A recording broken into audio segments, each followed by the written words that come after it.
PDG Ali Maïmona, c'est une chose là. Alma Congo TV, l'homme service du peuple, Andema Solo. Donc pas Ali Maïmona, na Alma Congo. Na Alma Congo service à wa. Bola na rabiswa vérité à la PDG Ali Maïmona, na Alma Congo service à wa. Bola na rabiswa vérité à la PDG, le PDG Ali Maïmona, le vrai papa social. 3 fois boss, 3 fois boss, 3 fois boss. PDG, le PDG Ali Maïmona, le vrai papa social. 3 fois boss, 3 fois boss, 3 fois boss. Merci beaucoup.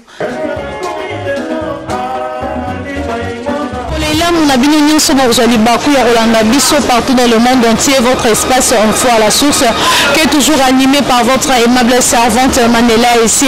Les lotoyés, vraiment à ma cassio et Ningisa, à la Kinshasa et comme Ningisa, puis bande conabison nyonso à Paris. Vraiment une délégation nene la bande conabison bazo de la SAP. Vraiment c'est d'abord la fierté de notre pays, la RDC.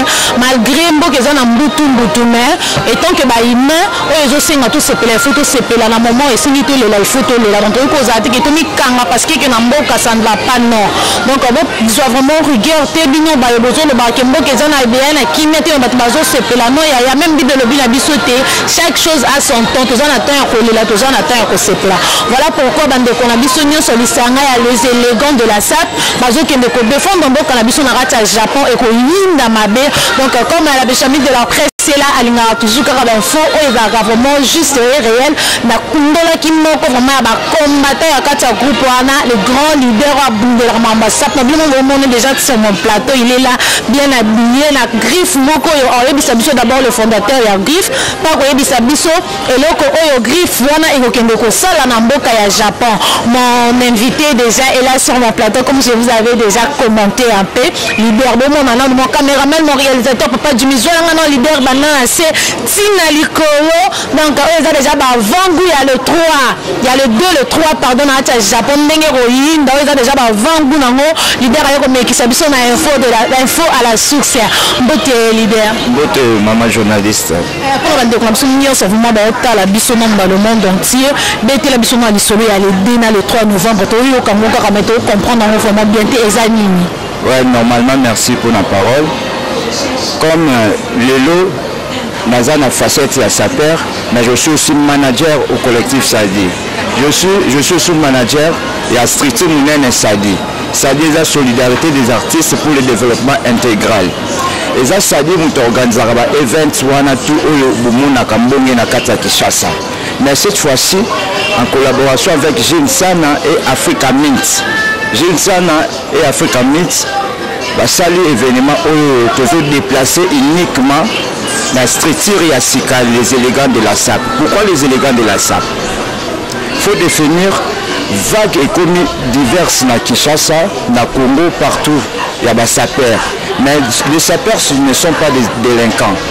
Bango bazo les calabatélé juste pour na kofinga tout ça ils ont diminué ça ils ont diminué valeur na identité mobimba origine ya makambo to lobelaka d'où tout ça les yango élégant de la SAP pour tout sender batu ba comprendre que idéologie au vraiment batu ba lingelaka bien sapé bien parfumé et ça élégant de la SAP yango wana tous ces gens qui passent à la télé ils sont d'office écartés. C'est ça là, moi aussi je t'apprends sur Yebakito, les gars de la SAP, les Simbi structure Nyonso ya Masola Bilamba. Oh, donc les gars de la SAP, on a les léopards de la SAP, à ta pembe nezate, hein? Yango na payé bisio, les gars de la SAP, les yango wana makambu, wana tuninga wana faut déclasser bango.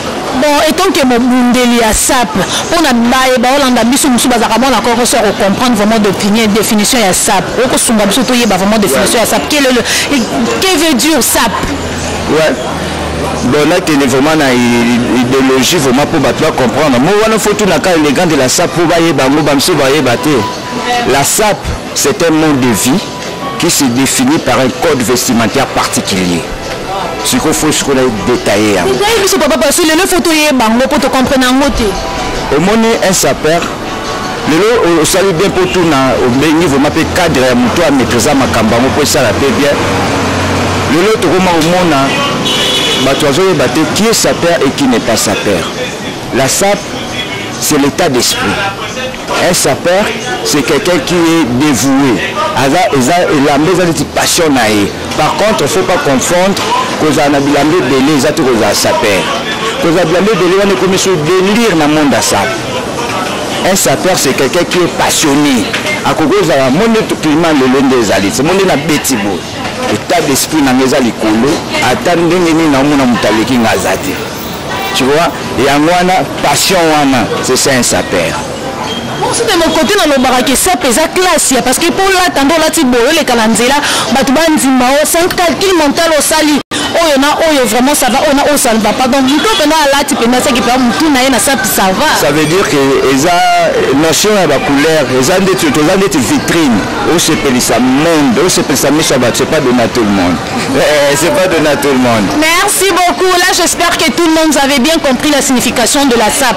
Biso to mesala ka robenga SAP na SAPer mon koko sombuke za la vraiment la signification il y a SAP leader penaza qu'on a éclairci biso bien j'espère que français te comprenne kalima la pe to comprendre na plateau na la moni leader na griffe moko Kaditoza je ne sais pas que veut dire Kaditoza et puis c'était créé et pas ya nani idéologie ya nani ya ko créer Kaditoza.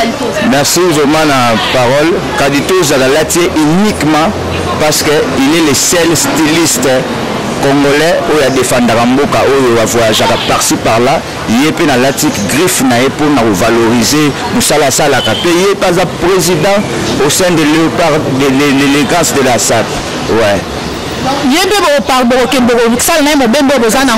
le chef de délégation il est le président Oti Kalandeni.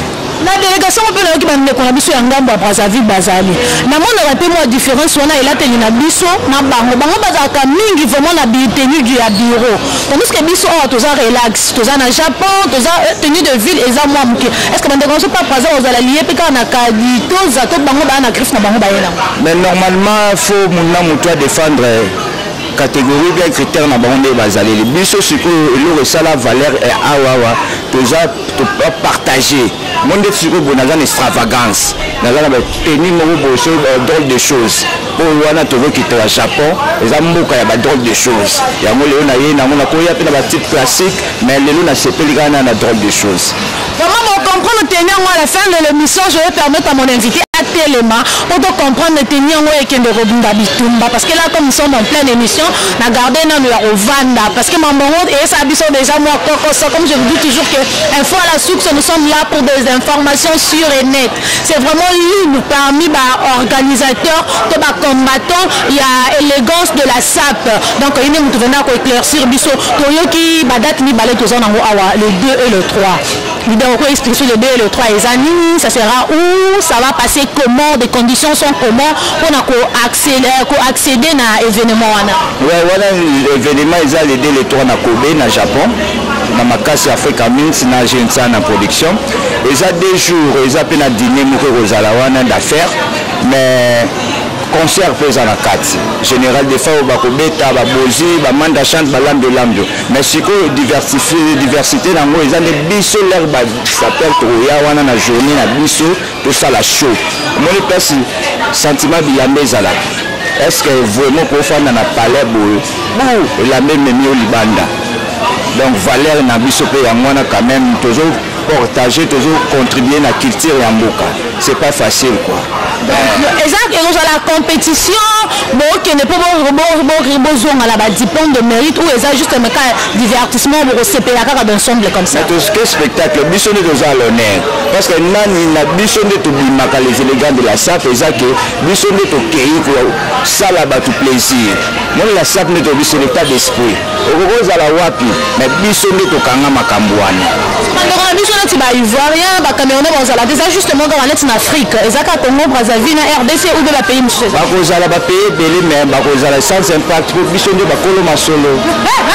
Héroïne vraiment bino nyonso boza la libanda mboka boza par-ci par-là vraiment le 2 le 3 rendez-vous est là bino so bolinga musique ya défend bino so bolinga musique ya bozi ya bozi bolinga ebeteli ya lofombo vraiment bozanga te le 2 le 3 Japon sera tombé accompagné de les élégants de la SAP qui défendent le coup mboka on a pas drapeau ya RDC et banda pour dire que attends le pays ne va pas attends la 400 mboka les autres simba te mais et la banda mboka va même toujours le coup mboka ibanda nous sommes toujours là avec un leader pour l'organisation ça se passe comment voyage yango ezane nini bo matela wapi est-ce que vraiment ils ont assuré pour Congo to mo ba ma comme mboka ba tension on va pas assurer biso bena souke bon moi lango producteur pour une organisateur a changer maloba makabu nyonso eza déjà carré ya moi na passé na pesa merci la dirigeant na staff tout bazo organiser déjà ba logement tout les a pris ba billet tout les a déjà c'est bon son excellence le gouverneur de la ville André Ndé a signé autorisation pour Banakini Bakendo Sepeli Sambo Kanalibanda. Le grand événement est le de quitter le pays quand c'est ça, je lance l'appel à tous les sapeurs parce que ça, on a biso Moroteza, honneur et à sapeurs tout. Les 29 va accompagner biso Malembe. Les 29 au Bénin aéroport à Ndili, le Pepo. Il y a vraiment honneur. Prochainement, ceux qui sont dans les élégants de la SAP, tout ça la paix et recrutement, partager la tâche. On peut m'accompagner de quoi.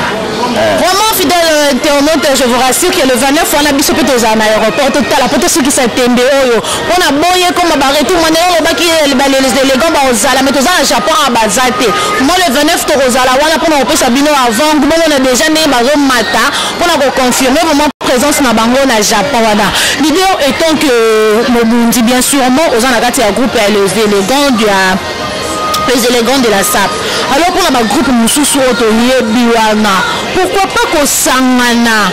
Bango pe kuna na okonde bakabwana. Pour fona yamba pe moko na bango kuna na okina ngamba na bakabwana. Sekonde bango bakabwana. Bango bakabwana nde bamone zo simba te. So ba koza na possibilité ya koya boyamba bango.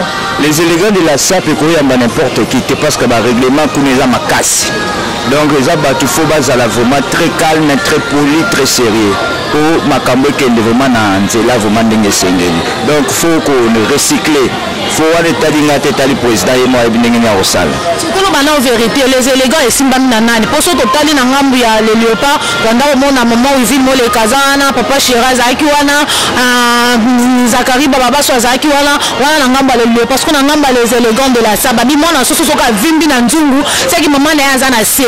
Les élégants ko boza ya ovimba. Maman na za apena na se na bino. C'est clair les élégants ndenge za ovimba, eza Africa Mins, eza Gilles Sana. Bangonde bazo sala les élégants zala. Kitoko et kitoko makasi vraiment bino bato bozibiso na katikati comprenez qu'aujourd'hui toyambi leader azali moko azako œuvrer na kati ya lisanga ya les élégants de la SAP na kati ya ville ya Kinshasa bato bazo bunda pona tenue bato bazo bunda pona kitendi na mboka la biso ndenge na kala twanda ko que les sapeurs sont des voyous les sapeurs sont des irresponsables les sapeurs sont mais aujourd'hui à travers votre espace info à la source tolinga toyeba moi mukie vie privée ya moi qui est leader pour confirmer vraiment ma solango leader marié leader père de combien d'enfants leader niveau des études il y a leader est-ce qu'on peut savoir un peu ouais il n'y a pas de souci leader Aza marié Aza célibataire Aza fait nous moi naté malgré mon déjà c'est ça un peu par rapport à Marambo Belé voilà quoi mais il y a nango kala mingi te quoi il y a nango leader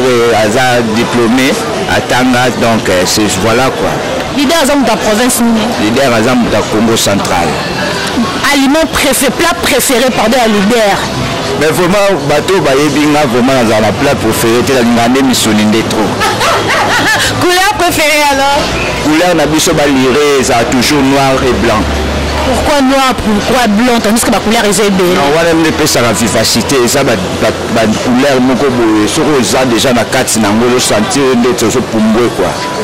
C'est ça quoi. Merci beaucoup. Et tant que moi Namboka et tant que mon bundelim tous en la élection ils ont ningi samboka leader mon qui na Italie maramba élection l'élection so kendele au monde là on peut ndene pour Namboka la biso point de vue muke ya leader banda to banda qui na opposition na majorité tina niveau de comme élection le 23 awa tous en na mbutu mutu na maramba machine to yebate et tant que congolais analyse nini au leader ko sala ouais tant que congolais bon o ezamboka na biso tous athées ou comme ça tous on a besoin d'élections ndingo tobi que si qu'on on trouver batté ce que vous allez à l'élection correct donc ils ala mututu a se pelaté et salamina ba norme salamina nzela. Merci beaucoup, que opinion et à leader, parce que nous tous on a besoin de ça, on a besoin seulement que l'élection est tranquille, parce que tous on a posé et kimia, on a assez à makila et tangi et belé namboka la biso, ce sont des humains comme nous, kufa bela qui a koufi, mais kufa tozo kufa ya masasi, to kufa tozo kufa ya poignardement, donc les autres ça la bien ça passe, voilà pourquoi à tout moment nous pleurons que kimia ezon à lamboka la biso, donc nous kochité penza moi muke na suka ya émission na biso mais nene sa bino to télémana leader pour joyer pendant les bandeliti na suka donc des annonces et moi fait émission na biso to mais leader ba noter biso peut photo téléma donc parce que notre yambela leader mais habité ngata mama leader mais minga la vous ma kola sanga bazara on a calculé ah leader au sala bongote ko Montréal je l'ai appelé leader bien à expliquer biso le ko ti likolo ezanini o la nzango na tina makolo na ezanini. C'est leader mais quand on explique biso abeteli biso bateni nini comment se placer parce que lili eza radio té dans la MCO ça perd à sa vitrine mais il leader nazala vraiment trop vraiment de la bagrifité il y a on des cadito à likolo le reste bato ba ko ba mona bango moko et ça la bango plaisir ouais d'Alger mais quand ça biso teni spécialement za teni ani parce que nous a teni à tenue de ville, tout ça la cérémonie, tout ça la tenue à l'église, leader tenue au télévision rose à la tenue, mais tu tango pour se sentir à l'aise dans la cérémonie. C'est extravagant, c'est ça la drôle de choses, c'est ça la tenue à scène. Pour là tu as un spectacle à la scène. Comme ta scène toro là tu as quand même. Attends maman Bokilo soit yebo ya ko oh nan. Bon, normalement, on a aucun dété, mais la scène n'a toujours. On s'en coûte un biscuit dans quoi moi de beaucoup de mabo. Voilà, il dit que n'a pas qu'à tabourer dans moi. Dans les 2 les 3 dans le Japon. Donc les élégants de la SAP vont défendre le Congo à niveau monde. Donc il n'y a pas à dire, rien à dire. Donc ma bonne la biso est à la règle, mais la biso va le couloir et ça bien accompagné la griffe et à Kaditoza. Vraiment aussi à la Kaditoza. Pourquoi pas à ça la griffe et à Kaditoza et les mecs les autres comme Betarato na bazara malgré ça est bisoté Betarato na bazara na bagucci na badol sakaban pourquoi pas Kaditoza et comme appelle le griffe de marque. Il y a RDC. Il y a le bitbol tenga na lati Kaditoza comme la président des élégants de la SAP mais à styliste il faut que promouvoir il y a l'état faut subventionner batabongo pour monde entier confirmé que non Kaditoza balata et pour ça congolais parce que yo tolinga makambo préface que natani comme na bango vous me prêter promouvoir ba congolais que te promouvoir ba faya biso to ça ndika plaisir ya batu oyo bazo za la pembeni ba se pour la pour l'ambeza vitrine spécialité à Kaditoza c'est seulement pour des hommes ou pas c'est pas ba se retrouver na Kaditoza to maragnon sont mixtes donc c'est ça quoi donc on a sima bon banga tenir en classe bon on a sima total en donc fidèle internaute bon comprendre car besoin mona o ezali ya bateni o bunda le 2 le 3 na Japon donc ça pour connaître le bala mais ça calcul bon leader abima boya calcul qui va calcul mental mo ya makasi donc o bateni mo donc matro de ces abeni na ba grâce mère to zanga raba to pouvoir mo ba to sepelisango donc leader azana Kaditoza ouais bazu wapi puisque lui je me tue hein ça ndeza awali gato ba lukana moment muke poto mo chité na biso à la fin ya émission na biso lelo na yebi ke ndongo ke na Japon il faut mo bato ba bongisa mo ba valise il faut zo mo déjà ba vangu ya ba salutation na bango de loin depuis Kinshasa ba ya leader et puis numéro contact pour na peut-être bato ba bongisa ki numéro leader on va contacter leader avant de part na Japon. Ah ouais normalement na yebi ke soki na lobina tanga communauté congolaise union sur les na Japon ba yamba biso leader azoya et ça la plaisir soki na tangi même si ça mona ke na tangi mais toute la communauté on est derrière vous, c'est la plaisir avec plaisir peut-être que tu es à l'aise. Téléphone 00243 89 71 71 557. La 00243 89 71 71 557. Mais la deux personnes obligé. Donc Jacques Amouri en direct de Parigo, il y a Patrick Mpeti, Bajou Luango, Bajou état-major, Belge Zamata. Donc au plaisir. Je salue la présence de docteur Patrick Mpeti. Donc vraiment tozaki na mabele na ye tozali na ndako ne bomo na kana sima to apena na kati staff ya Yemoko le docteur Patrick Mpeti. Je salue vraiment sa présence malgré tabiso to comme déjà na suka. Merci à vous tous qui nous soutenez de près et de loin. Merci à Ali Maïmona. Merci à DG Fir et vraiment le cœur de maman Nicole. Merci à vous tous mes confrères. Merci à vous tous les amis de Manela et Sie, les anciens de l'ISC. Ne tombera jamais. Donc à tout moment il y a des news comme la rangaï, et ça la bien tout ça juste là pour nous défendre Institut Nabiso. Merci à mon confrère Brice malgré il n'est pas là. Merci à mon réalisateur Jimmy Kapangala. Merci à mon coordonnateur Fir. Merci à vous tous, à mes parents, surtout à ma maman chérie que j'aime autant. Elle est plus que tout dans ma vie, la grande dame de ma vie. Ngongo il fait ma Marie-Louise. Maman, tu vas bandeli mo qui dit 1000 fois. Na bonis, osala toujours maman engagé thème. On a lelo to suki. Papa tu bende la wala susu kaditoza po. Ya ngonde makambu ya le 2 na le 3. Hein? Des gens nouveaux maigris na niveau moko à non hein. Na tiki